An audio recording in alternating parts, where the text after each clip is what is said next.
नमस्कार, बड़ी बहस में आपका स्वागत है। मैं हूं राजेश कुमार। उत्तर प्रदेश में अपराध पर अंकुश लगाने के पुलिस भले ही लाख दावे करती हो, लेकिन जमीनी हकीकत पुलिस के इन दावों से इतर है, क्योंकि अपराधी मस्त, पुलिस पस्त, जनता त्रस्त। इन दिनों सूबे के हालात ऐसे ही बने हैं। अपराधियों के जहन से पुलिस का खौफ निकल चुका है।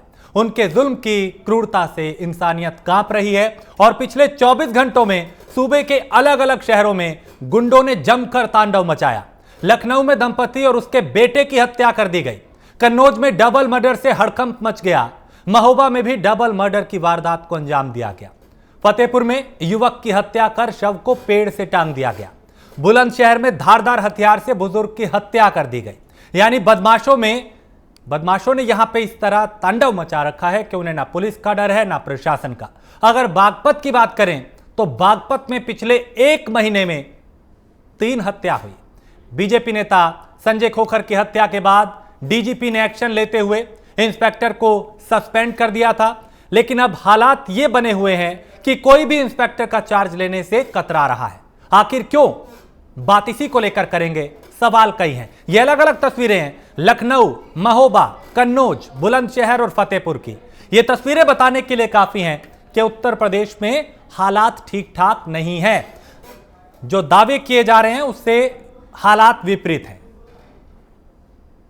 जनपद महोबा के थाना श्रीनगर में आज सुबह सूचना मिली कि थाना श्रीनगर के कस्बा भैरवगंज में एक वृद्ध पति पत्नी की हत्या कर दी गई है।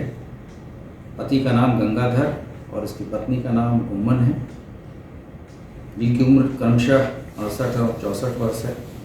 घटना का निरीक्षण और जानकारी से पता चला कि इनकी बहू अनीता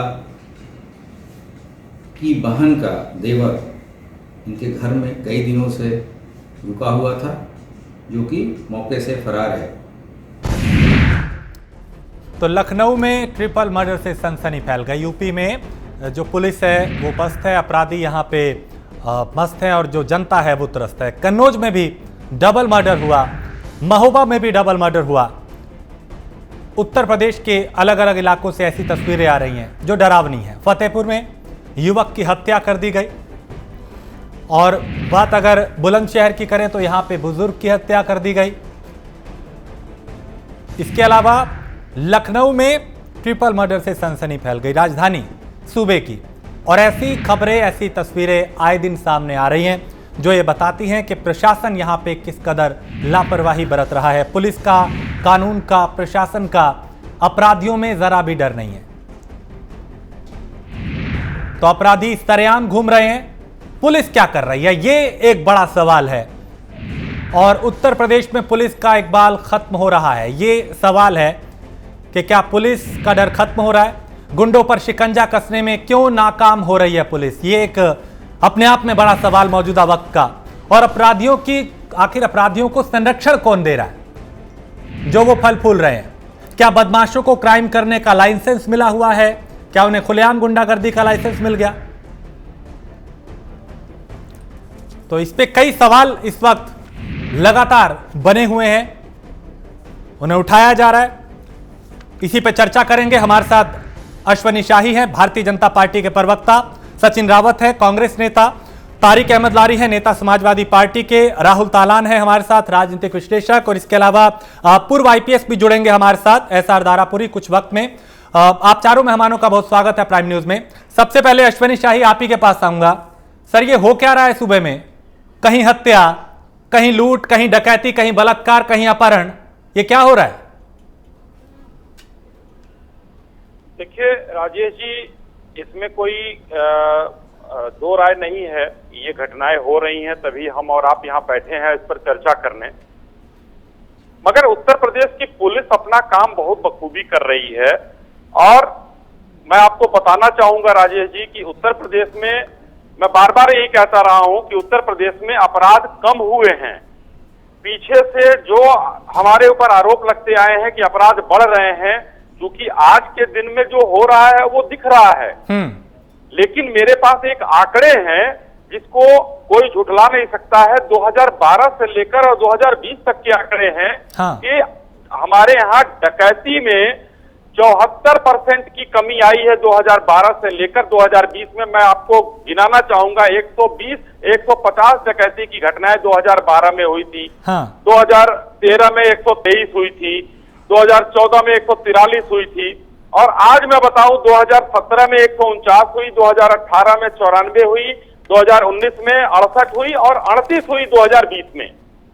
सबसे बड़ी मैं हत्या की घटनाओं पर आना चाहता हूं कि हत्या की घटनाएं 29% कम हुई हैं 2012 के बनस्पति आज। जो घटनाएं 2012 में 2892 हत्याएं होती थी, आज जो है 2019 में 2204 हत्या हुई है। 2018 में 2500 हत्या हुई है, जबकि 2014 में 2986 और 2015 में 2737 हत्याएं होती थी। तो अपराध कम हुए हैं उत्तर प्रदेश में। संगठित अपराध को कम करने का काम उत्तर प्रदेश की सरकार माननीय योगी आदित्यनाथ जी के नेतृत्व में पुलिस ने किया है, और आज कहीं भी कोई संगठित अपराधी इस समय नहीं है उत्तर प्रदेश में। सारे या तो जेल में है या उनको मुठभेड़ों में जो है मार दिया गया है। ठीक है अश्विनी और भाई, एक मैं छोटा, राजेश जी, एक छोटा सा उदाहरण देता हूं। एक तेलंगाना का बहुत बड़ा अपहरण करता था, आज उसका वीडियो जारी हुआ है। वो रो रहा था मुरादाबाद में, एक बच्चे का अपहरण किया था उसने कहा कि मैंने कसम खाई थी कि उत्तर प्रदेश में अपराध नहीं करूंगा, लेकिन गलती से मैंने अपराध कर दिया, जिसकी सजा मैं भोग रहा हूं। पुलिस ने आज गिरफ्तार किया है। चलिए मैं अश्विनी शाही मैं आपके पास आता हूं, अभी और कई सवाल हैं, लेकिन आपके जब आप ये जवाब दे रहे थे उस पे तारिक भाई मुस्कुरा रहे थे। तारिक, आपकी मुस्कुराहट की क्या वजह है? आप बड़े खिलखिला रहे थे जब वो सफाई दे रहे थे, बता रहे थे 2012, 13, 15 के आंकड़े और आज के। देखिए एक बात समझिए, ये वो वाले आंकड़े बता रहे हैं, अभी ये परसों की घटना क्यों नहीं बता रहे कि इन्हीं के राज में, योगी के राज में, योगी की पुलिस के नाक के नीचे 35 यात्रियों से भरी हुई बस का अपहरण कर लिया जाता है। ये तो आज तक किसी के राज में नहीं हुआ कि 35 यात्रियों से भरी हुई बस का अपहरण कर लिया गया। ये तो बड़ी अच्छी चीज आप बता रहे हैं, बहुत अच्छा आप लोग तरक्की कर रहे हैं बीजेपी वाले। झूठ बोलना, मक्कारी करना, जितना फरेब हो सके जनता से फरेब करना, ये सबको इनका चाल चरित्र से सीख ले। ऐसे ही नेशनल क्राइम ब्यूरो ने रिजल्ट नहीं निकाला है कि यूपी नंबर 1 है और अखिलेश के टर्म से ज्यादा। ये पता नहीं कौन से आंकड़े ला रहे हैं, ये शायद आरएसएस वाले आंकड़े ला रहे हैं। ये वो हत्या नहीं जोड़ रहे हैं जो पुलिस वालों की हत्याएं हो गई, 8-8 हत्याएं हो गई जो इसका देखी थी विकास दुबे ने, क्योंकि वो तो हत्या थी ही नहीं और पुलिस वाले ही हत्या करवा रहे। सबसे बड़ी बात तो ये होती है कि इनके राज में तो पुलिस ही पुलिस की मुखबिरी करके पुलिस ही पुलिस को मरवा रही है। क्या उसमें पहले एसएसपी रहे हो, वो क्या उनको बहुत कोई उनको ऐसी ताकत सरकार ने दे रखी है, या वो वहां के बादशाह कानपुर नगर के कि उन्होंने विकास दुबे की चार्जशीट फाड़ दी थी, किस आधार पर फाड़ दी थी? ट्रांसफर कर दिया उनका अपने एसटीएफ से, तो बहुत बड़ी बात हो गई। अरे ट्रांसफर पोस्टिंग तो इन जैसे अधिकारियों के लिए कुछ फर्क ही नहीं पड़ता है, ये तो रोज का काम है। अरे नौकरी से बर्खास्त करते हैं उसको। वो पुलिस वाला विनय तिवारी, उसको आपने जेल में बंद कर रखा है। जेल में बंद करने की बजाय आप उसको पहले बर्खास्त तो करो नौकरी से, लेकिन नौकरी से बर्खास्त नहीं करना है भाई। तो ये तो पहली बार हुआ कि पुलिस ने पुलिस की मुखबिरी करके पुलिस को ही मरवा दिया अपराधियों के हाथ। ये भी तो Guinness book of world record में लिखा जाएगा। बीजेपी का बहुत सुनहरे अक्षरों में आरएसएस अपने वहां रखेगी और काले अक्षरों में इतिहास में लिखा जाएगा। इनकी तो जो भी आंकड़े आते हैं वो आरएसएस के जारी किए हुए आंकड़े आते हैं। ठीक है, इनका संविधान आरएसएस का संविधान चलता है। ठीक है, मैं लौटता हूं। देश का संविधान नहीं मानते हैं। आप अश्विनी शाही, ये बात ठीक है कि जो आंकड़े आप बता रहे थे कि पहले के और अब के हालात ये हैं, लेकिन जो हालात आज हमारी आंखों के सामने हैं, क्या उस पर सवाल नहीं उठेंगे? कहीं पे डबल मर्डर, राजधानी में ही अगर ट्रिपल मर्डर हो जाता है, महोबा में, कन्नौज में, बागपत में, हर जगह से तस्वीरें ऐसी आ रही हैं, तो आंकड़ों की बजाय हम हकीकत पे सवाल ना करें क्या? और ये कब बदलेंगे हालात? राजेश जी, मैं हकीकत पे आता हूं। अपने समाजवादी पार्टी के दोस्त को कहना चाहता हूं कि उन्होंने जो आंकड़ों को आरएसएस का आंकड़ा बताया है, इनके पास कोई आंकड़े तो है नहीं। मैं इनके आंकड़े को बताता हूं जो गिनीज बुक में नाम मेरा दर्ज कराना चाहते थे कि भारतीय जनता पार्टी का गिनीज बुक में नाम दर्ज होगा। अब सुनिए, और मैं चाहता हूं कि हमारे साथी पैनलिस्ट भी ध्यान से सुने। 2016 जनवरी 15 को मड़ियाओं में एक हत्या विवाहिता युवती की होती है, सुरुचि पांडे नाम था। उसी के बाद 27 जनवरी 2016 को वीआईपी रोड पर आजाद नगर में फौजी कॉलोनी में बुजुर्ग दंपति की हत्या होती है। उसके बाद 15 फरवरी को ही 2016 में ही जानकीपुरम में 12वीं की छात्रा के साथ गैंग रेप होता है। किसकी सरकार थी? भाजपा की सरकार थी वहां। 25 फरवरी 16 को असियाना में गर्भवती महिला लक्ष्मी की हत्या होती है। किसकी सरकार थी? भाजपा की सरकार थी। आरएसएस के आंकड़े हैं ये। और 26 फरवरी को आ जाइए, अलीगंज में इंद्रेश कटियार ने अपनी बूढ़ी मां शकुंतला को मार डाला। ये किसकी सरकार? सपा की सरकार थी। मैं आज की बात कर रहा हूं, मैंने पहली लाइन में राजेश जी बोला, अभी और भी घटनाएं हैं, लेकिन मैं आपको बताना चाहूंगा कि मैंने पहली लाइन में बोला कि घटनाएं हो रही हैं, तभी हम और आप चर्चा करने बैठे हैं। लेकिन अश्वनी जी, बिल्कुल बिल्कुल अश्वनी जी, सवाल यहाँ पे ये भी है कि वो घटनाएं हो रही थी, आपने उसे उठाया, लोगों ने आपकी बात पे भरोसा किया, कानून व्यवस्था आप बेहतर करेंगे, लोगों ने सरकार बदल दी, हटा दिया अखिलेश यादव को, आपको लेके आए। अगर आज घटनाएं हो रही हैं और आप पुरानी घटनाएं अगर गिनवा रहे हैं, तो फिर उनमें और आप में क्या फर्क रह गया?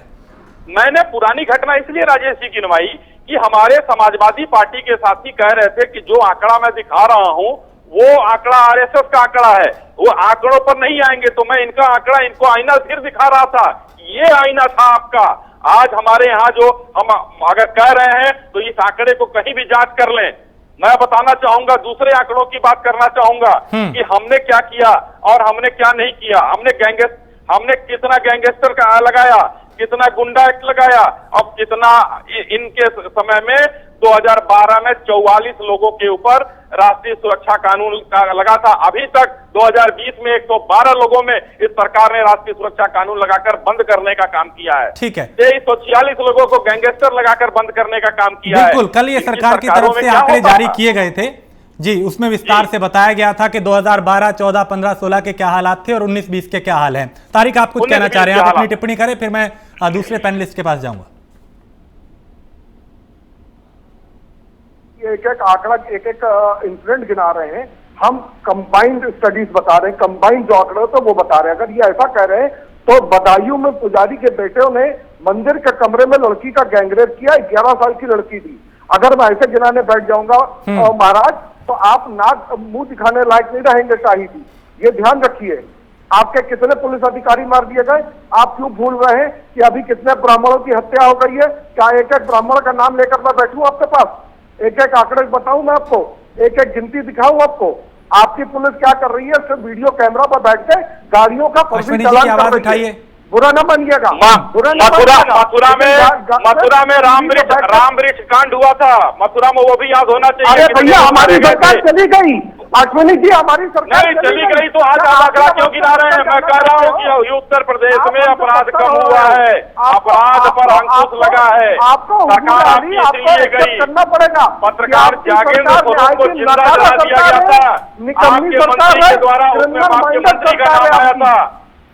आप दुर्गा शक्ति नागपाल की घटना आपको भूल गई है? दुर्गा शक्ति नागपाल को आप लोगों ने क्यों सजा दे रखी है? मैं कहता हूँ आप लोगों ने दुर्गा शक्ति नागपाल को सजा क्यों दे रखी है अभी तक? अगर हम उसको सजा दिए हुए थे तो आप तो उसको प्रमोशन करते, आप तो उसको आगे बढ़ाते, आप क्यों उसके खिलाफ बैठे हुए हैं? दुर्गा शक्ति Nagpal is a mental Mulayam Singh Yadav ji ने उसके खिलाफ काम करेगा। अमिताभ ठाकुर जी को धमकाया था, उस पर भी कुछ कहेंगे? मुलायम सिंह यादव ने अमिताभ ठाकुर को धमकाया था, जो टेप वायरल हुआ था, आपके मंत्री अनुराग ठाकुर ने कहा नहीं, ये तो आप उनके गुनाह गिना रहे हैं वो आपके। एक सेकंड, दोनों को रोकूंगा। सचिन, आप मुस्कुरा रहे हैं, दोनों को आपने सुना भी, लेकिन उत्तर प्रदेश के हालात को देख के जहन में क्या आता है? देखिए राजेश जी, उत्तर प्रदेश आज पूरी तरीके जंगल राज बन चुका है और मैं ये आज पहली घटना कोई है नहीं। आज अभी आपने 2-3 घटनाएं गिनाई हैं, अभी तुरंत 30 मिनट पहले प्रतापगढ़ में फिर गोलीबारी होती है। आज उत्तर प्रदेश में लगातार जो घटनाएं बढ़ रही हैं, तो कहीं ना कहीं जो संगठित जो अपराधी हैं, जो संरक्षण में लोग अपराधी रहते हैं सरकार के, उन्हीं के द्वारा अपराध हो रहा है। मैं एनसीआरबी के आंकड़े यहाँ गिनाऊंगा, मैं कोई सरकारी आंकड़े और बीजेपी के आंकड़े नहीं गिनाऊंगा। एनसीआरबी का डाटा आया है लेटेस्ट राजेश जी, कि उत्तर प्रदेश कैपिटल स्टेट बन गया है हत्या, लूट, अपहरण, बलात्कार के मामलों में। आपने देखा होगा कि गाजियाबाद में एक पत्रकार की गोली मार के हत्या कर दी जाती है, और वहीं गाजियाबाद में एक युवती है सुदीक्षा, उसकी सौदों के छेड़छाड़ के बाद में उसका एक्सीडेंट हो जाता है, उसकी हत्या हो जाती है। लखीमपुर में घटना देखा होगा, 13 वर्षीय बालिका की आंखें निकाल ली जाती हैं बलात्कार करके। और इनके जो मुख्यमंत्री हैं, उनके गृह जनपद में एक युवती जो लगातार सौदों से परेशान होकर आत्महत्या करती है। तो जो घटना, जो क्राइम है, वो लगातार बढ़ता हुआ जा रहा है। मैं 2017 की बात पे आऊंगा, जब इससे पहले अगर अपराध हो रहा था तो आपने एक नारा दिया था ना कि ना रहेगा गुंडा राज, अपराध मुक्त प्रदेश बनाएंगे। हाँ। आपने बहुत बड़ा इवेंट किया था। क्या हुआ? 2017 में आपको उत्तर प्रदेश की जनता ने फुल माइंडेड दिया, आप सरकार में आए। आपने सरकार में आने के बाद में anti Romeo squad task force बनाई, उसका क्या हुआ वो भी आपसे भी जवाब लेंगे राजेश जी आपके माध्यम से। और इन्होंने महिला अपराध रोकने के लिए इन्होंने 3 टास्क फोर्स बनाने के लिए कहा था, सरकारी by task force, Avanti by task force, उदा देवी टास्क फोर्स। आज वो टास्क फोर्स कहाँ चली गई? किसके इशारे पे काम कर रही है? अगर अपराध बढ़ रहा है तो आप पिछला अपराध और वो अपराध न गिनाइए, क्योंकि आप लोग आए थे रामराज की बात करने। अगर रामराज में इतना अपराध बढ़ेगा तो उत्तर प्रदेश के लोगों को ऐसा रामराज नहीं चाहिए। आज रात को महिलाएं घर से निकलते हुए डरती हैं, दिन दहाड़े व्यापारी की आग लगातार ऐसी घटनाएं हो रही है। तो कहीं ना कहीं सरकार को गंभीरता से बात कहना चाहूंगा। तारिक भाई, आ रहा हूं आपके पास, जवाब ले लेते हैं। पहले अश्वनी शाही पे ही कांग्रेस प्रवक्ता ने कई आरोप लगाए हैं। अश्वनी जी, आप इस पे टिप्पणी करें। देखिए राजेश जी, कांग्रेस समाजवादी पार्टी, इनके पास आरोप लगाने के अलावा कुछ नहीं। मैं कह रहा हूँ कि सरकार जब आंकड़े पेश कर रही है, सरकार के अलावा कुछ नहीं है। आप लोग को झूठ बोलना आरएसएस सिखाती है, आप लोग तो सिवाय झूठ बोलने का और काम करते नहीं है। आपका तो सीधे धर्म ही है, झूठ और झूठ। आप लोग कोई झूठ के अलावा कुछ काम करते हैं, आप शपथ लेते हैं। अभी राजेश जी, अगर मैं कुछ कहूंगा तो आप कहेंगे कि नहीं आए, एक दूसरे पर आरोप लगा रहे हैं। इनके राष्ट्रीय इनके राष्ट्रीय अध्यक्ष जब चुन के आते हैं तो कितने थाने फूंक दिए जाते हैं, तारिक भाई से ये भी पूछ लीजिए। इनके आज के राष्ट्रीय अध्यक्ष की बात करवाते हो आप लोगों के दंगे जो है, और उन लोग का भूमि कितने दंगे हुए, मैं दंगे पालिश करवाने वालों का भूमि पूजन में ले जाते हो, बस्तियों से पालिश अरे करवाने तारिक वालों का भाई, भूमि पूजन में ले जाते हो। कहीं आप लोग मैं गिनवा देता हूँ 2012 में 227 दंगे हुए, 2013 में 250 दंगे हुए, 2014 में 242 दंगे हुए, और 2017 के बाद आप बता दीजिए राजेश जी, आपके माध्यम से मैं जानना चाहूंगा कि कितने दंगे हुए उत्तर प्रदेश में, ये मुझे बताया जाए। दूसरा मेरा जो सवाल है, कोई ऐसा दंगा बताइए, ये बीच में एक सेकंड, नहीं, अब आप मेरा तेरा करने लगते हैं सर। हमारे उस वक्त ये हुआ, मेरे उस वक्त हुआ, आज पे बात करते हैं, ठीक है? एक सेकंड, मैं लौटता हूं आपके पास। है सर दारापुरी सर, आपके पास आ रहा हूं मैं। आपने सुना सर, सत्ता पक्ष को भी विपक्ष को भी, आज के जो हालात है उत्तर प्रदेश में, जो अपराध हो रहा है, क्या उस पर सवाल नहीं पूछे जाएंगे सर?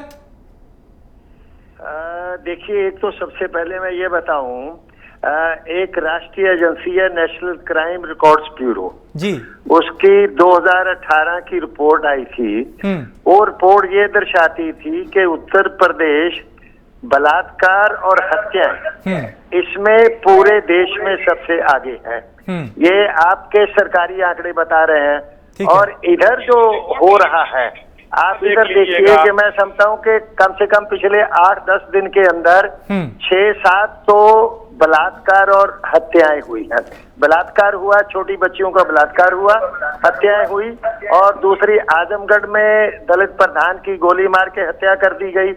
तो ये मेरा ये कहना है कि सरकार का ये जो दावा था, इन्होंने आते ही किया था, आज भी रोज करते हैं, कि उत्तर प्रदेश अपराधी मुक्त हो जाएगा, अपराध मुक्त हो जाएगा, जिसके लिए वो ठोक दो अभियान चल रहा है, उसका तो उल्टा असर दिखाई दे रहा।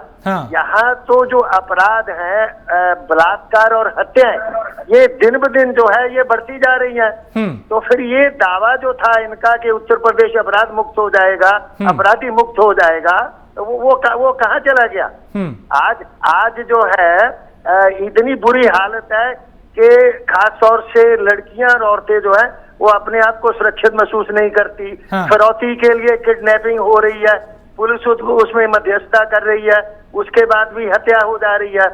तो कुल मिला के आज जो सिनेरियो है, जो योगी सरकार के दावे हैं, बिल्कुल उसके उल्टा है। उत्तर प्रदेश जो है वो बिल्कुल एक अपराध प्रदेश बनता जा रहा है, अपराध प्रदेश बनता जा रहा है ये तो ये मेरा ये कहना है कि 5 साल पहले क्या हुआ, 7 साल पहले क्या हुआ, उस पे बात करने का आज कोई फायदा नहीं है। आज क्या हो रहा है इस पे चर्चा होनी चाहिए। और आज स्थिति जो है, अपराध की स्थिति उत्तर प्रदेश में बहुत खराब है, बहुत खराब है। इस पे नेशनल ह्यूमन राइट्स कमीशन भी पूछ चुका है, और बाकी भी जो है प्रेस के अंदर हम लोग रोज देखते हैं कि एक तो पुलिस जो है वो इतनी निरंकुश होती दिखाई देती है। पुलिस जो है सब जगह अपनी मनमर्जी दिखाई देती है। हाँ। और अपराध हो जाता है तो मुकदमा दर्ज नहीं किया जाता। मैं अभी आपको एक कल की बात बताता हूँ। एक आजमगढ़ का मामला मेरे संज्ञान में आया। कुछ लोगों ने एक परिवार के साथ बुरी तरह से मारपीट की। वो थाने पर गए और उन्होंने वहां दरखास्त दी तो दरोगा ने FIR नहीं लिखी। मेरी जानकारी में आई, मैंने SP को जो है तुरंत ट्वीट किया। ट्वीट करने के बाद मैंने SP से बात की। SP साहब ने मुझे बताया कि उसमें मुकदमा लिख गया है और 2 लोग जो है गिरफ्तार हो गए हैं। पर वो घर वालों ने मुझे बताया कि कुछ भी नहीं हुआ है। फिर मैंने थाना अध्यक्ष से फोन मिलाया। थाना अध्यक्ष महोदय ने ये कहा कि सर, हमने अभी तक FIR दर्ज नहीं की है, केवल 2 लोगों को थाने पे बैठा रखा है। ठीक है, अब बताइए, मतलब पुलिस जो है पूरी अपनी मनमर्जी कर रही है। हाँ। अपराध हो जाने पे अपराध दर्ज नहीं किया जाता है। ठीक है, और अपराध नियंत्रण में नहीं है। हाँ। बलात्कार और हत्याएं पूरे देश में, उत्तर प्रदेश में सबसे ज्यादा हो रही है। ठीक है, जवाब ले लेते हैं। अश्वनी शाही, अब सरकार की मंशा अगर साफ भी है तो प्रशासन और जो पुलिस की कार्यप्रणाली है, पुलिस पे जो लगाम होनी चाहिए वो नहीं है। पुलिस अपनी मनमर्जी कर रही है, FIR दर्ज नहीं हो रही, जैसे कि एक पूर्व वरिष्ठ अधिकारी बता रहे हैं। देखिए, पूर्व वरिष्ठ अधिकारी जी का मैं सम्मान के साथ कहना चाहूंगा, अभी आपके चैनल पर इन्होंने कहा कि 2018 में NCRB के आंकड़े आए थे। हाँ। वो इनसे पूछिए कि 2018 में वो कब के आंकड़े आए थे। 2016 के आंकड़े जेल से आए तो 2018 में आए थे, ये जानकारी इनको नहीं है। और आज एक पूर्व IPS है जो बड़े जिम्मेदार पद होती है, और वो ये बोल रहे हैं कि 2018 में आया था कि उत्तर प्रदेश बहुत ही बड़ा बलात्कार प्रदेश हो गया। तो इसमें कैसे माने कि आज अपराध हो रहा है तो मुकदमा नहीं हो रहा है। आज मुकदमा, राजेश जी मैं बताना चाहूंगा कि आज जब मुकदमा हो रहा है तभी इतने अपराध सामने आ रहे हैं जो आप लोग उठाते हैं। जब अपराध हो जाता है वहां से उसके बाद जब मुकदमा लिखा जाता है फिर आती है चीजें। और आज मैं कहना चाहूंगा, मैं बड़े सम्मान से सभी अपने पैनलिस्टों से कहना चाहूंगा कि मुझे बता दें, मुझे 10 अपराध गिना दें जो पिछले 1 महीने में, 1.5 महीने में हुआ हो, उसमें कोई भी संगठित अपराधी गिरोह हो या उनका कोई आपराधिक रिकॉर्ड रहा हो। ये मैं आपसे सबसे निवेदन करता हूं कि कोई हमको भाई हमारा गिना दे कोई अपराधी रहा हो जिसने हत्या की हो। एक सेकंड में आपको जब सरकार बनी थी, कानून व्यवस्था एक बड़ा मुद्दा था और साफ ये कहा गया था कि जब सरकार बनी तो उत्तर प्रदेश के मुख्यमंत्री ने कहा था कि अपराधी या तो उत्तर प्रदेश छोड़ दें या फिर अपराध छोड़ दें। आज की तस्वीर जो हमारे सामने है, क्या लगता है कि उसका असर हुआ कुछ? नहीं, देखिए, अगर जो हम पुराने डेटा को देखें, NCRB के डेटा को देखें और फिर आगे चल के उस डेटा को देखें, तुलनात्मक अध्ययन करें, कंपैरेटिव स्टडी करें, तो हम पाएंगे कि कुछ अपराध जो दर थी बढ़ने की, हाँ। वो उस पर लगाम लगी है। हाँ। मतलब अगर जो आपको उसको बहुत डीपली स्टडी करें तो ये चीज सबको समझ में आएगी। हाँ। लेकिन बात यह है कि कोई भी सरकार, यूपी जैसे बड़े स्टेट में भी प्रैक्टिकल होना चाहिए हमें कि यूपी जैसे बड़े स्टेट में कोई सरकार ये नहीं बोल सकती है कि 0 क्राइम हो जाएगा। ये ठीक है, उन्होंने इलेक्शन के ड्यूरेशन में बोला कि अपराध पे उन्होंने एक इलेक्शन लड़ा और वो जीते, और तो हमें ये उम्मीद नहीं करनी चाहिए कि वो बिल्कुल 0 क्राइम कर देंगे। 0 क्राइम हो ही नहीं सकता यूपी में, जितनी हमारी पॉपुलेशन है। और रही बात नंबर 1 होने की, हत्या में और रेप में उत्तर प्रदेश की, उत्तर प्रदेश नंबर 1 बहुत दिन से, सिर्फ इसी सरकार के आने के बाद नंबर 1 नहीं हुआ है, वो पहले से नंबर 1 है इन चीजों में। क्योंकि यहाँ की पॉपुलेशन ज्यादा है। अब बात आती है, जैसे दारापुरी जी ने सवाल उठा दिए बहुत सारे, मुझे आश्चर्य होता है कि एक IPS जो पूर्व IPS रहे, वो सिस्टम में इन्वॉल्व रहे, तो उन्होंने सिस्टम को कितना, मतलब मैं ये जानना चाह रहा हूं कि जब आप सिस्टम में थे तो सिस्टम में आपने ऐसा क्या किया कि जिसको हम आज ये मान लें। एक्चुअली में होता क्या है कि कोई भी पूर्व IPS या जो इस सिस्टम में, वो जब रिटायर हो जाते हैं तो उनको ये सारी चीजें नजर आने लगती हैं। अगर जो दारापुरी जी आज सर्विस में होते तो इस चीज को बचाव कर रहे होते यूपी सरकार का कि इतना क्राइम नहीं है, ये नहीं है। अब बहुत सारे तर्क होते हैं इनके पास। दिक्कत ये है इस देश की कि जब हम सर्विस से बाहर चले जाते हैं, जब आपके पास पावर थी तब आपने स्टेप उठाए जी। क्या पुलिस सुधार हुए? आपके पास देखिए, मैं कितनी बार इसी डिबेट में क्राइम पे डिबेट की हमने, क्या पुलिस सुधारों के लिए किस पुलिस अधिकारी ने बात की? एक रिपोर्ट आई, किस नेता, ये 3 पॉलिटिकल पार्टी के रिप्रेजेंटेटिव यहां बैठे हैं, लेकिन तीनों में से कोई भी पुलिस सुधार की बात नहीं करेगा। एक्चुअली में क्या है, पुलिस का और नेताओं का आपस में गठजोड़ है, और जब तक भारत की राजनीति में अपराधी और माफियाओं का यूज होता रहा है वोट पाने के लिए, और ये एक नहीं है, इस पे बहुत सैकड़ों किताबें लिखी गई हैं भारत के इतिहास में, बहुत सारे पत्रकारों ने इस पे लिखा है कि कैसे क्राइम को बढ़ावा दिया गया, अधिकारियों, पुलिस के और नेताओं की मिली भगत से माफिया को कैसे बढ़ावा दिया गया। दिक्कत यह है कि जब तक जो अधिकारी अभी सर्विस में हैं, वो क्या ये जिम्मेदारी समझते हैं? जैसे रिटायर हो जाएंगे उनको सारे क्राइम नजर आ जाते हैं। एनसीआरबी का आंकड़ा ये कहता है, एनसीआरबी का आंकड़ा वो कहता है। ठीक है, आपको जब आप एक सर्विस में रहे तो आपको ऐसा एनजीओ चलाइए, लोगों को जागरूक करिए, भाई ये नहीं होना चाहिए। आपकी बात पे राहुल, मैं उनके पास जाता हूं जी। दारापुरी जी, देखिए, सबसे पहले तो मैं ये बात बता दूं कि ये जो आंकड़े हैं 2017 के आंकड़े हैं, ये भाजपा सरकार के आंकड़े मैं बता रहा हूँ। दूसरा ये जो है, ये जो कहते कि ज्यादा आबादी होने पे ज्यादा अपराध होता है, उसके बारे में बता दूं, जो अपराध की दर कैलकुलेट की जाती है वो प्रति लाख पॉपुलेशन पे वो दर कैलकुलेट की जाती है। अगर उत्तर प्रदेश की पॉपुलेशन ज्यादा है तो यहाँ का जो अपराध का दर है वो प्रति लाख पे होता है, वो हर एक राज्य पे होता है। ऐसा नहीं कि कुल संख्या ज्यादा होगी तो हम कहेंगे कि ज्यादा हो गए। तो जो अपराध की दर होती है वो प्रति लाख आबादी पे होती है, और उसमें उत्तर प्रदेश नंबर 1 है।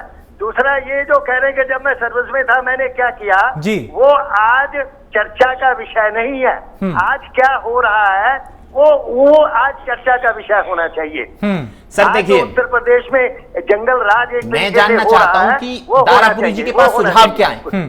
ठीक है, आप सर्विस में रहे ना, आपने पुलिसिंग में, इस देश की पुलिसिंग का हिस्सा रहे, तो सुझाव क्या है? सुझाव बताइए ना। एक होता है कि मैं देखिए, मैं पुलिसिंग में नहीं हूं, मैं एक पत्रकार रहा हूं और मैं ये काम करता हूं, तो मुझे पता है कि क्या करना है क्या नहीं करना है। लेकिन जैसे आप सर्विस में रहे, उसके बाद आपके पास सुझाव क्या है? ठीक है, सुझाव कौन दे सकता है? जो उस सिस्टम में रहा है, वो कुछ उसके लिए क्या किया गया? ठीक जी, दारापुरी जी। हाँ, देखिए, ऐसा है, सबसे बड़ा सुझाव तो ये है कि पुलिस को राजनीतिक दबाव से बाहर करिए।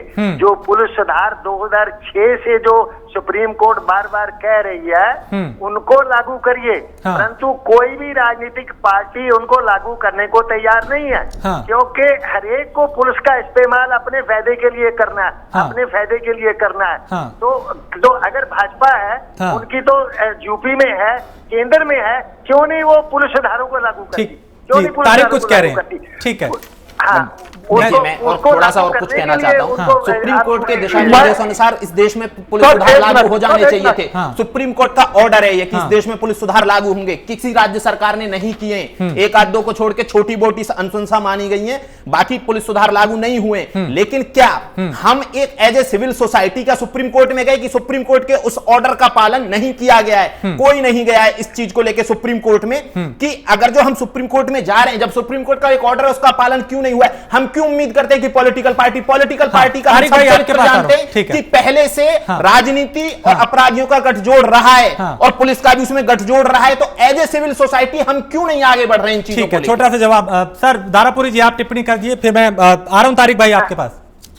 देखिए, ऐसा है कि सुप्रीम कोर्ट बार बार पूछ रही है राज्यों से कि बताइए आपने लागू किए या नहीं किए। हमारी सबसे बड़ी समस्या ये है, वो पुलिस जो है वो स्टेट सब्जेक्ट है, उसमें सेंटर जो है सीधे दखल नहीं दे सकता। जो सुप्रीम कोर्ट है वो केवल एक दिशा निर्देश दे सकती है, और उसको मानना या ना मानना ये राज्यों की अपनी मर्जी पे निर्भर करता है। कोई ऐसा केंद्रीय कानून नहीं बनाया जा सकता, क्योंकि पुलिस सब्जेक्ट जो है वो स्टेट सब्जेक्ट है। लेकिन सर, सरकारों की नीयत पे तो फिर सवाल उठता है ना कि जब जो सुधार होना चाहिए अगर वो नहीं कोई सरकार इसके लिए तैयार नहीं है। कोई सरकार नहीं चाहती कि पुलिस सुधारो। ठीक है, तारिक आप कुछ कहना चाह रहे थे, उसके बाद मैं अश्विनी शाही के पास आ रहा हूँ। जी तारिक। देखिए दादापुरी जी, इसको पर्सनली ना लीजिएगा। मैं रिटायर्ड अधिकारियों का बैठ के रिटायर होने के बाद टीवी पे बैठकर सरकारों की बुराई करने के खिलाफ हूं, चाहे वो आप हो, चाहे वो आईपी सिंह हो, चाहे वो जो अधिकारी हो। नहीं आप आपकी अगर हिम्मत होती है, सर एक तरफ अपनी बात अपनी राय है सर, आप किसी को व्यक्तिगत ना, सबकी अपनी राय है। व्यक्तिगत नहीं, मैं सबकी नाम ले रहा हूँ। मैं सब रिटायर्ड अधिकारियों की बात कर रहा हूँ। ये रिटायर होने के बाद ऐसी बात करते हैं, लेकिन जब बैठे होते हैं कुर्सी पर और अधिकारी के तौर पर किसी सरकार के नीचे या अधीनस्थ काम कर रहे होते हैं, तब ये ऐसी बात नहीं कर रहे होते। समाजवादी सरकार ने 2012 से लेकर 2016-17 तक पूरी कोशिश की थी पुलिस रिफॉर्म लागू करने की। उसमें पुलिस के अधिकारियों ने ही रिफॉर्म लागू नहीं होने दिया। ये बाकायदा मेरी जानकारी में है, क्योंकि इस टॉपिक पे मेरी भी बात हो चुकी थी और उससे पहले मायावती जी की सरकार थी, तो उसमें जो यादव अध्यक्ष बना था उसके साथ जो कुछ हुआ था उसमें थोड़ा इंटरव्यू करके मैंने भी अखिलेश जी से बात करके मामले को निपटारा किया था। लेकिन इन अधिकारियों ने वो नहीं होने दिया, क्योंकि ये आप समझिए पुलिस जो यूपी पुलिस वाले इंस्पेक्टर और उससे नीचे लेवल के पुलिस अधिकारी है, उनकी कोई एसोसिएशन नहीं है। दूसरी बात, ये इन लोगों को कर्मचारी नहीं समझते हैं। ये सरकारी कर्मचारी भत्ता नहीं ले सकते, ये पैरामिलिट्री फोर्स का भत्ता नहीं ले सकते, लेकिन ये वहां पे इस समय कोई भी सरकार बैठी होगी उसके गुलाम माने जाते हैं। और सबसे बड़े गुलाम ये उन आईपीएस अधिकारियों के होते हैं जो कुर्सियों पर बैठे होते हैं। ठीक है तारिक भाई, गुलामों को खत्म नहीं करना चाहते। आप जो बात अभी कह रहे हैं, बिल्कुल एक चीज है, एक सवाल यहीं से उठ गया। नहीं आप रिटायर्ड अधिकारियों पे और कह रहे थे कि जब वो सर्विस में होते हैं तब नहीं कहते, ऐसा तो आप लोग भी करते हैं। राजनीतिक पार्टियां जब सरकार में होती हैं तब कुछ होता है, तब कुछ और हो जाता है, वादे बड़े बड़े किए जाते हैं, जब सरकार में आते हैं तो भूल जाते हैं। नहीं क्यों नहीं, बताइए आप। गलत है, ये गलत है। दारापुरी जा रहा हूं मैं। पुलिस रिफॉर्म के लिए हम लोगों ने पूरी फाइल मूव की थी, जिस फाइल को हर अधिकारी ने, हर उस बाबू ने, मतलब आईएएस आईपीएस से पूरा का पूरा दबाया और ऐसी नेगेटिव बातें कही कि आप सोच नहीं सकते हैं। चलिए ठीक है, कर रहे हैं अच्छा, पहुंचा रहे हैं अच्छा, ये कर रहे हैं अच्छा। ये अधिकारी ब्लेम गेम में बहुत माहिर होते हैं। ठीक है, आपने अधिकारी दारापुरी जी कुछ कह रहे हैं, वो टिप्पणी करना चाह रहे हैं आप ही की बात पे। देखिए दारापुरी जी बुरा दबाइएगा, दारापुरी तारक जी जो बात कह रहे हैं वो सही नहीं है।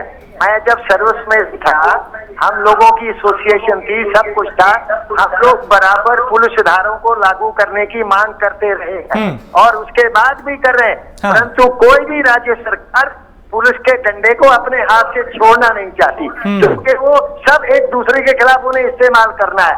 सब पुलिस, अगर पुलिस सुधार हो जाएंगे, पुलिस सुधर जाएगी, पुलिस कानून में काम करेगी, पुलिस जनता के प्रति जवाबदेह हो जाएगी और राजनीतिक दबाव से मुक्त हो जाएगी। उसके लिए सुप्रीम कोर्ट ने बहुत अच्छी व्यवस्था बनाई थी। जो उच्च अधिकारी है उनकी ट्रांसफर पोस्टिंग के लिए एक एस्टैब्लिशमेंट बोर्ड बनेगा, जिसमें मुख्यमंत्री रहेगा, गृह मंत्री रहेगा, अपोजिशन का लीडर रहेगा और जुडिशरी का रहेगा। और वो ऐसा नहीं होगा कि आज हमने पोस्ट किया, कल हम नाराज हो गए, कल हमने हटा दिया। ये पुलिस बिल्कुल चाहती है कि पुलिस सुधार लागू हो। ठीक है सर, परंतु राजनीतिक पार्टियां इनको लागू नहीं होने देना। ठीक है अश्विनी शाही जी, जब इतना चूंकि जी सर लौटता हूं मैं आपके पास। इतने मजबूत है कि वो सरकार को रोक सकते हैं। ठीक है, कोई पुलिस अधिकारी सरकार को नहीं रोक सकता। ठीक है, और आज उत्तर प्रदेश सरकार, योगी जी जो कहते हैं ठोक दे रहे हैं। चलिए ठीक है सर, मैं लौटता हूं। अश्विनी शाही, पुलिस सुधार को लेकर बड़े सवाल उठ रहे हैं, क्योंकि सरकार की नीयत पे सवाल उठाना मुझे लगता है थोड़ा बेमानी होगा, क्योंकि हम देख रहे हैं एनकाउंटर भी हो रहे हैं, कमांड भी दी जा रही है, कहा भी जा रहा है कि अपराधियों को बख्शा नहीं जाएगा, लेकिन पुलिस पे लगाम नहीं आपकी लगती दिखाई दे रही। पुलिस मनमर्जी कर रही है, कहीं एफआईआर दर्ज नहीं हो रही, कहीं पे अपराधियों के साथ साठगांठ है। इसमें सुधार कैसे होगा, क्योंकि जब तक नहीं होगा तब तक अपराध होते रहेंगे। राजेश जी, मैं बहुत स्पष्ट आपको बताना चाहूंगा। आपने कहा, देखिए कोई भी चीजें होती हैं, जैसे भारतीय जनता पार्टी की योगी सरकार जब 2017 में जब से आई है, तब से हम लोग अपराध हो या प्रदेश को कैसे खुशहाल बनाना हो, ये काम करने की कोशिश में योगी जी लगे हुए हैं। क्योंकि अभी पीछे का जिक्र इसलिए करना पड़ता है कि हमको गड्ढा जब मिलेगा तो उस गड्ढे को भरने में समय लगेगा। उसको हम इसलिए उठाते हैं कि हमने उस समय चुनाव में चलिए उठाया, लेकिन उस चुनाव के बाद उन गड्ढों को याद, उसकी फीस तो रहेगी। आज योगी जी ने एक पहले इस देश के पहले मुख्यमंत्री हैं जिन्होंने बहुत खुल के कहा कि या तो गुंडे जेल में होंगे या मारे जाएंगे। लेकिन क्या ऐसा हो रहा है जो उन्होंने कहा था, क्या वो हो रहा है? राजेश जी एकदम हो रहा है, मैं बता रहा हूं आपको। उत्तर प्रदेश में कोई भी एक नाम ले लीजिए जो बड़ा माफिया हो, वो बाहर नहीं है, वो या तो जेल में है। मुख्तार अंसारी कहते हैं सुप्रीम कोर्ट में जाकर कि उत्तर प्रदेश नहीं जाएंगे, उनके गुर्गों की हजारों करोड़ की संपत्ति कुर्क कर ली गई है, सरकार ने जब्त कर लिया है। और जितने छोटे बदमाश हैं, जो छोटे भैये बदमाश हैं, वो सब डर के मारे अपनी जमानत निरस्त कराकर जेलों में जा रहे हैं। तो बाकी देखिए जो अपराध हो रहे हैं, इसमें मैं नहीं कहूंगा कि हत्याएं नहीं हो रही हैं या लूट नहीं हो रहा, ये मैं नहीं कहूंगा, लेकिन अब पहले के बनस्पति अब कम हो रहा है। क्योंकि आजकल क्या हो रहा है कि ये जितनी चीजें हो रही हैं, कहीं पर पुरानी रंजिश है, कहीं पुराना कोई अपने घर का बवाल है, उसमें ये सब घटनाएं हो रही हैं। अपराध का नाम तो जब होगा तो हत्या होगी तो अपराध होगा ही होगा, लेकिन अपराध की भी कई श्रेणियां हैं, जिसमें एक संगठित अपराधी गिरोह होता है और एक अकस्मात वाली चीज होती है। लेकिन अश्विनी शाही जी ये बताएं कि जब बागपत में संजय खोखर की हत्या होती है तो डीजीपी साहब जो वहां के इंस्पेक्टर थे उन पे कार्रवाई करते हैं, उन्हें निलंबित कर देते हैं। अब कोई भी इंस्पेक्टर वहां का चार्ज नहीं ले रहा, ये आलम है। मतलब इतना खौफ है उनमें क्या बदमाशों का, अपराधियों का, कि वहां का कोई चार्ज नहीं ले रहा छपरौली थाने का। उत्तर प्रदेश की पुलिस का इकबाल बुलंद है और हजारों इंस्पेक्टर पड़े हुए हैं जीदार जो जाकर वहां लेंगे, ज्वाइन करेंगे वहां। लेकिन ये कुछ सरकारी प्रक्रिया है, इस समय कोई वहां पर उस समय का जो है नहीं जा रहा होगा लोकल में। देखिए मैंने आपको कहा कि मैं स्पष्ट क्लीन चिट नहीं दे रहा हूं कि सारे पुलिस वाले एकदम ठीक हो गए। कुछ पुलिस वाले अभी भी हैं जो कि इसमें गंदा कर रहे हैं, उनको चिन्हित करके हटाने का और उनको सजा देने का काम हो रहा है। देखिए अभी बलिया में जो कांड हुआ, एसडीएम को उनको सस्पेंड कर दिया गया क्योंकि उन्होंने गलत किया था। तो इस सरकार में कभी भी किसी को अगर गलत करता हुआ पाया जाएगा, चाहे वो किसी स्तर का अधिकारी हो, उसको बख्शा नहीं जाएगा। ठीक है, सचिन रावत जो कहा वो किया, आपकी टिप्पणी। देखिए राजेश जी, जिस प्रकार इन्होंने बताया कि सरकार के इकबाल की बात है, तो मैं तो इनसे कहना चाहूंगा कि आज जो है खादी के सामने खाकी नतमस्तक साबित हो गई है और इकबाल तो सरकार का 2017 के बाद से खत्म ही हो गया है। और जहां तक एक घटना की ये बात बता रहे थे, मैं तो बिकरू हत्याकांड की बात बता रहा हूं। आपने अगर 2017 में ही अगर विकास दुबे पे एनएसए लगाकर उसको जेल भेज दिया होता तो अब वो बिकरू हत्याकांड में जो हमारे 8 जो पुलिसकर्मी जो शहीद हुए वो शहीद ना होते।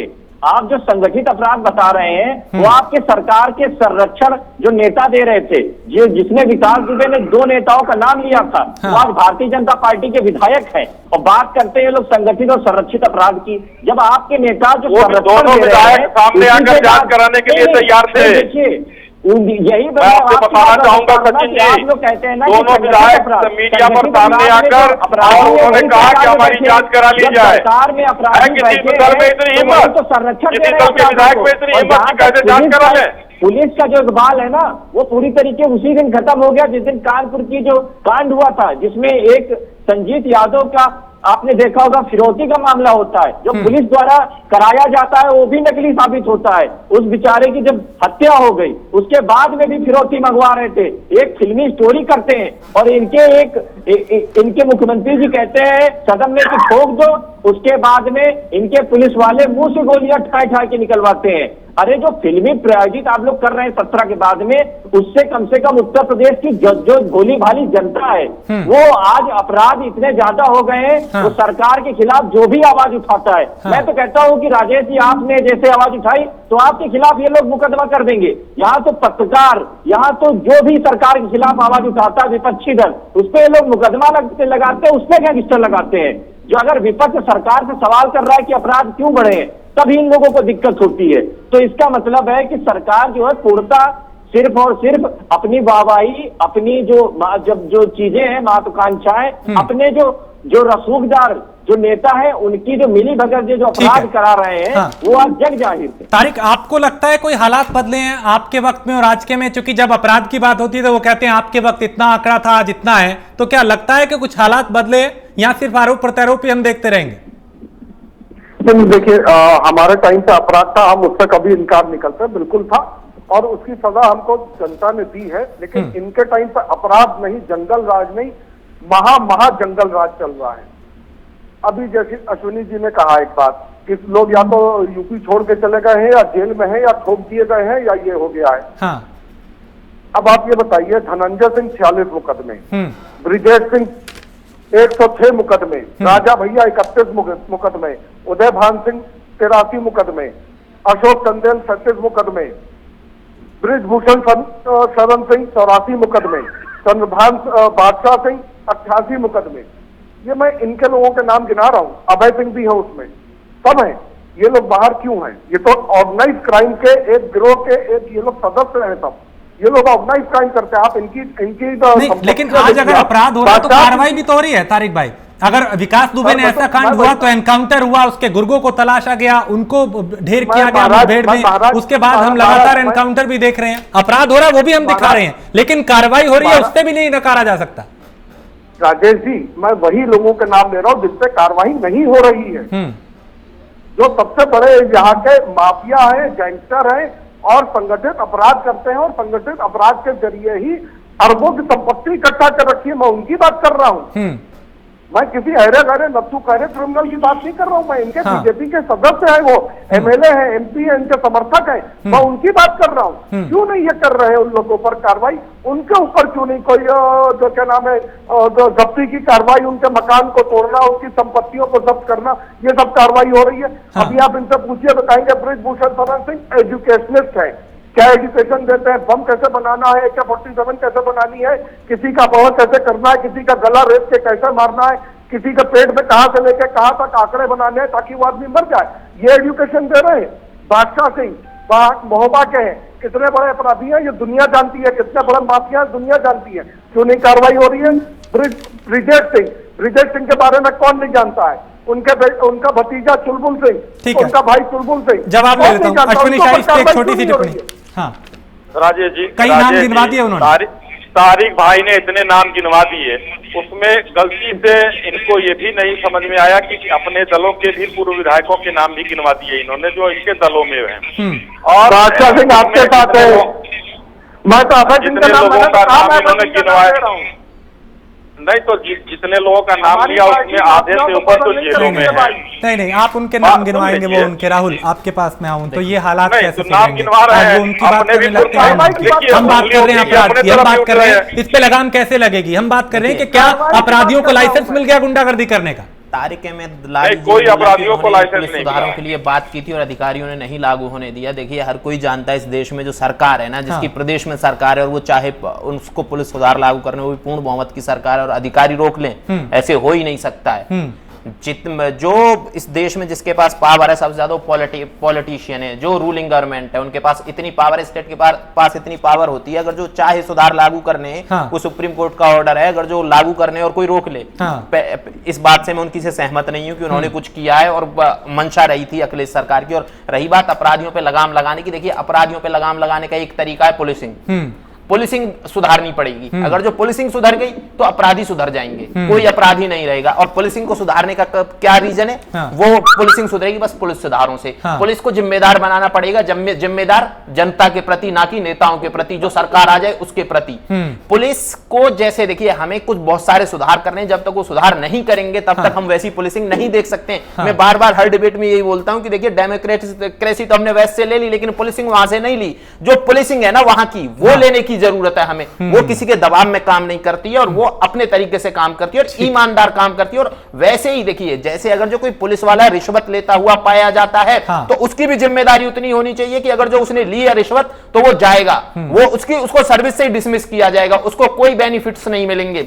ऐसे जब होगा तो अगर जो आपको लगता है कि भाई आप अपनी तनख्वाह जो मिलती है, आपकी सैलरी है, उससे आपका भरण पोषण हो सकता है, तो ठीक है, आइए पुलिसिंग में, नहीं तो औरों के लिए जगह छोड़िए। एक्चुअली में है क्या, गांव में अगर जो कोई भी पुलिस में भर्ती होता है, एक मैं सिपाही की बात कर रहा हूं, तो उसका मोटिव ही यही होता है। देखिए, मैं गांव से आता हूं, मैं ये बात जानता हूं और समाज में ये बात चलती है, और जो गांव से आए और जिन्होंने ये सब चीज देखा है वो मेरी बात का समर्थन करेंगे कि पुलिसिंग जो सिपाही आ रहा है ना गांव में, उसके दिमाग में ये होता है कि अगर जो मुझे 50,000 रुपए सैलरी मिलेगी तो मैं 25,000 बाहर से कमाने हैं मुझे।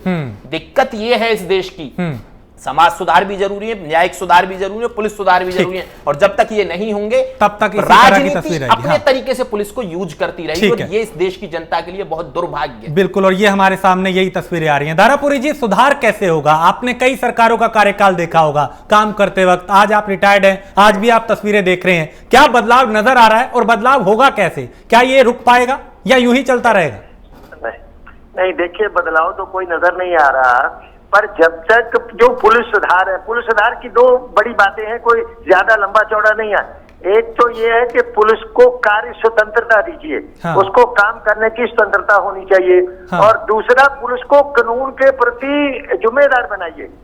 अब वर्तमान में क्या है, पुलिस को कार्य स्वतंत्रता नहीं है, उसके ऊपर राजनीतिक दबाव रहता है, राजनीतिक दबाव में बहुत गलत चीजें करवाई जाती हैं। और दूसरा ये है कि पुलिस वाले कानून के प्रति जिम्मेदार नहीं है, वो अपने आका के प्रति जिम्मेदार हैं। वो आका उनसे करवाते हैं, आका उनको बचाते हैं।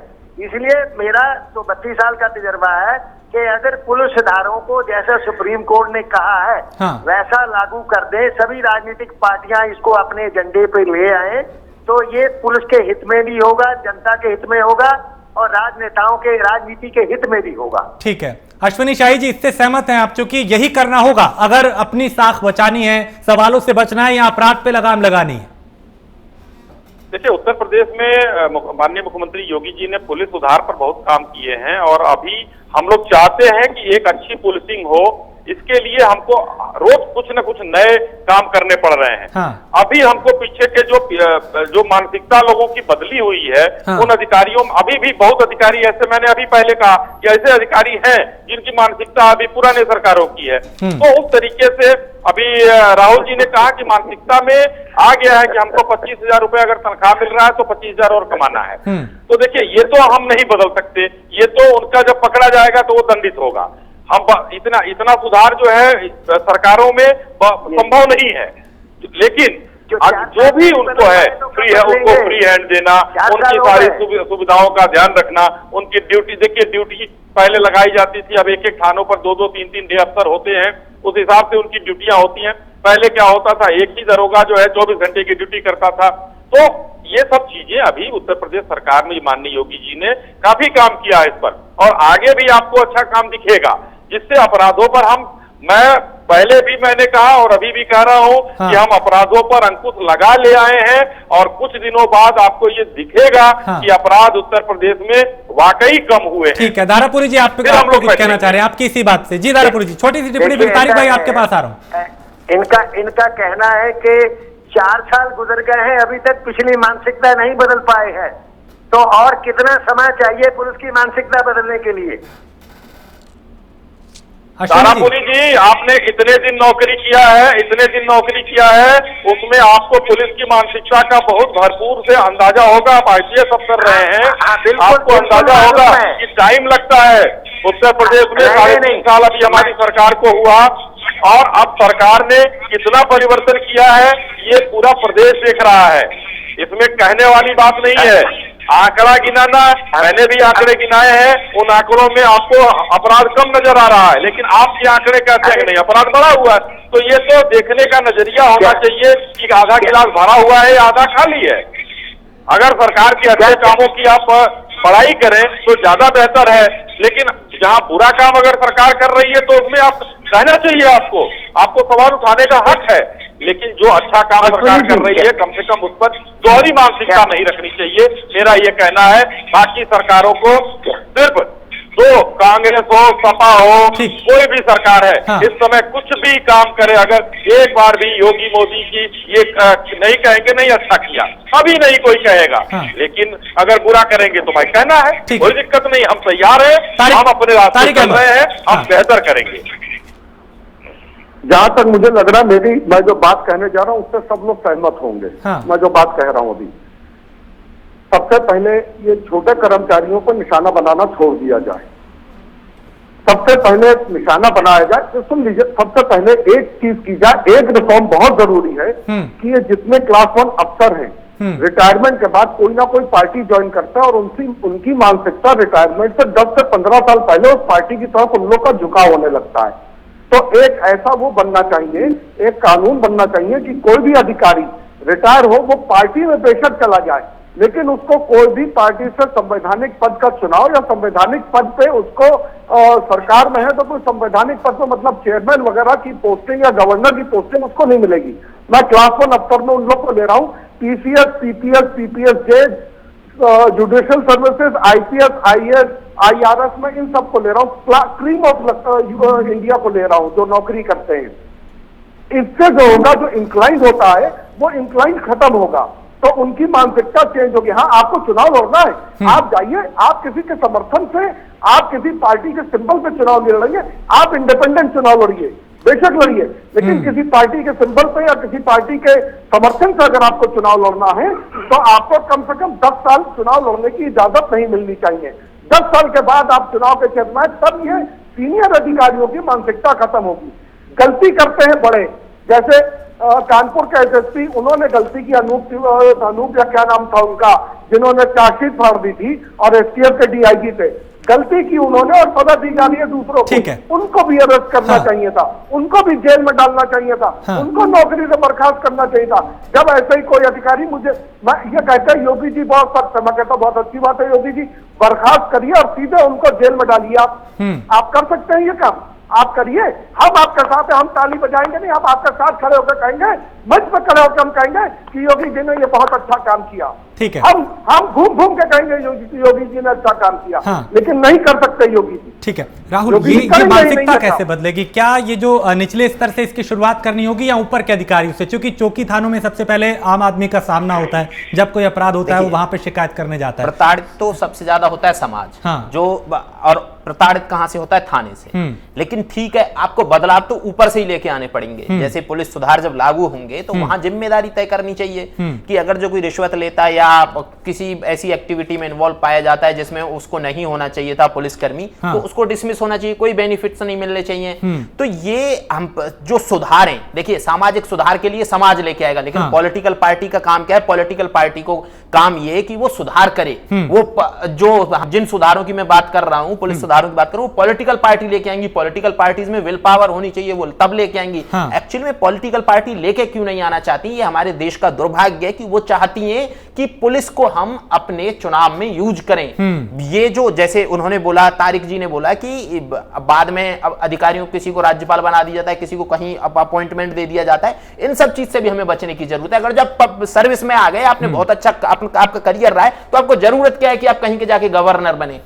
ठीक है, आपने अपनी सर्विस में बहुत कुछ करने के लिए आपके पास था, आपने वहां करके दिखाया, देश आपको वहां सम्मान देगा कि आपने भाई बहुत अच्छे से किया है वहां। लेकिन दिक्कत क्या है कि ये हमारे पूरे देश की दिक्कत है कि जब तक ये अधिकारी जैसे ही रिटायरमेंट के पास पहुंचते हैं, 5 साल पहले से जुगाड़ बढ़ाना शुरू कर देते हैं कि कहां अपॉइंटमेंट हो सकता है, उधर इस पार्टी में, उस पार्टी में, जिस पार्टी में रहेंगे उसके गुणगाने शुरू कर देंगे, जिस पार्टी की सरकार रहेगी। दिक्कत यह है कि जब तक अधिकारियों को यह जिम्मेदारी तय नहीं की जाएगी कि आप किसी भी पार्टी के वो नहीं कर सकते हैं, आपकी जिम्मेदारी कानून के प्रति है, समाज के प्रति है, पॉलिटिकल पार्टी के प्रति नहीं। लोकतंत्र में क्या है कि अधिकार 5 साल की सरकार आती है लोकतंत्र में, और 5 साल में ही वो किसी के प्रति जिम्मेदार हो जाते हैं। अश्विनी शाही, आपको अगर आवाज मिल रही है तो मेरा सवाल आप ही से है कि जिस तरीके के आज हालात हैं, इसमें कोई शक नहीं कि काम हो रहा है, एनकाउंटर भी हो रहे हैं, अपराध पे लगाम लगाने की पूरी नीयत भी हमें दिखाई देती है सरकार की, लेकिन पुलिस की कार्यप्रणाली जो है वो सवाल उठाती है, और उस पर सवाल उठना भी लाजमी है, और सवाल आपसे भी पूछे जाएंगे।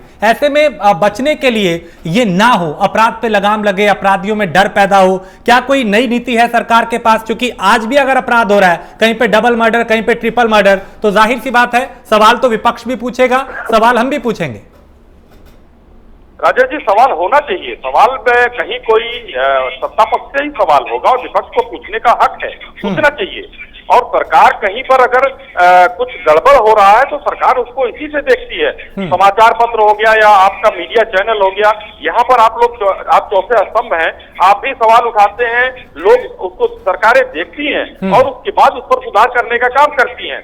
तो उत्तर प्रदेश में आज भी वो काम हो रहा है। देखिए, जब पुलिस का कहीं भी कोई खराब चेहरा उजागर होता है तो एक बार देखना पड़ता है कि हाँ वाकई खराब हुआ है काम, क्योंकि दिख जाता है। जैसे कानपुर में जो हुआ, अंततः उस थाने के एसओ को जेल जाना पड़ा, और ये नहीं हमने किसी के साथ कोई वो अन्याय नहीं किया, लेकिन जो आदमी जिसका टेप इतना वो हो गया है कि डिप्टी एसपी उसको सीओ कई बार कह रहे हैं कि इन्होंने ये गलत किया, वो गलत किया, वो पुरानी चीजें हो गई, लेकिन उनके खिलाफ इतने साक्ष्य थे कि उनको जेल भेजना पड़ा। ऐसे ही अगर कहीं भी कोई भी अधिकारी हो, चाहे पुलिस का हो या आईएएस हो, पीसीएस हो, या कोई भी तहसीलदार लेवल का अधिकारी हो, चाहे जो भी हो, अगर गलत कर रहा है और सरकार के संज्ञान में आ रहा है तो सरकार उन्हें दंडित करने का काम जरूर कर रही है। कम से कम दंडित करने में एक पहला काम तो वहां से हटाने का बिल्कुल, और ये हम भी चाहते हैं अश्विनी जी कि जो वायदे और दावे किए गए थे वो जमीन पे दिखाई दें, लोगों में एक सुरक्षा का भाव पैदा हो और अपराधियों के दिलो दिमाग में डर पैदा हो, ताकि कहीं भी किसी भी तरह की कोई आपराधिक वारदात ना हो। बड़ी बहस में चर्चा करने के लिए आप सभी मेहमानों का बहुत शुक्रिया।